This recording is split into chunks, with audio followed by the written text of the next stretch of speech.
খেয়াল করে দেখবেন আপনার প্রিয় বন্ধুগুলো হয়তো আপনার ফ্রেন্ড লিস্টে আছে, তবুও তাদের সাথে আপনার কথা হয় না। হাতে অফুরন্ত সময় থাকার পরেও তাদের সাথে মন খুলে ইনবক্সে আড্ডা দেওয়া হয় না। মেসেজ দিতে গেলেও কেমন জানি মনে হয় যে তাদেরকে ডিস্টার্ব করছি না তো। বন্ধুত্ব সম্পর্কটা একসময় বদলে যায়। হুটহাট যে বন্ধুগুলোর সাথে ঘন্টার পর ঘন্টা আড্ডা দিতেন, একসময় তার সাথে কথা বলতে গেলেও একটা দ্বিধা কাজ করবে। আগের মতো নিঃসংকোচে কথা বলতে পারবেন না। সম্পর্কটা হয়ে যাবে ফর্মালিটির। রাস্তাঘাটে দেখা হলে কিংবা ইনবক্সে মাঝে মধ্যে কথা হবে, তাও খুব ভেবে চিনতে। সময় যায়, বন্ধুত্ব বদলায়, বন্ধুত্ব হারায়। আসলে জীবন যেমন যেখানে।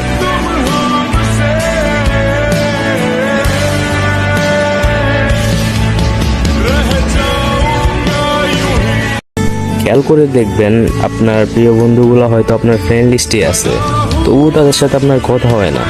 হাতে অফুরন্ত সময়